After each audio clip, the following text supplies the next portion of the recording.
న్యాయం చేయడం, సామాజిక న్యాయం చేయడం మేము ఒక బాధ్యతగా తీసుకుంటామని చెప్పి కూడా నేను మీ అందరికీ తెలియజేస్తున్నా.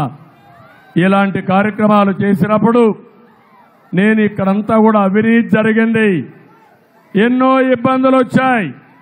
నేను ఒకటే మీ అందరికీ హామీ ఇచ్చేది, ఇక్కడ కాపుల్లో కూడా పేదరికం ఉంది. వారి కోసం సంవత్సరానికి 1000 కోట్ల రూపాయలు ఖర్చు పెట్టిన పార్టీ తెలుగుదేశం పార్టీ.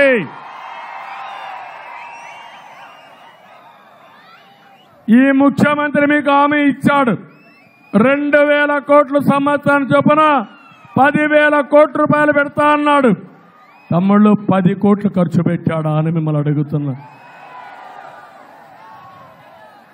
ఈ ముఖ్యమంత్రి ఒక తమాషా ఆడుతున్నాడు.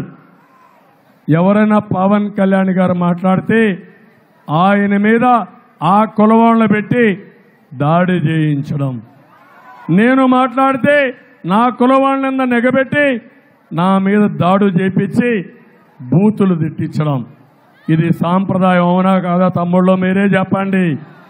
ఇది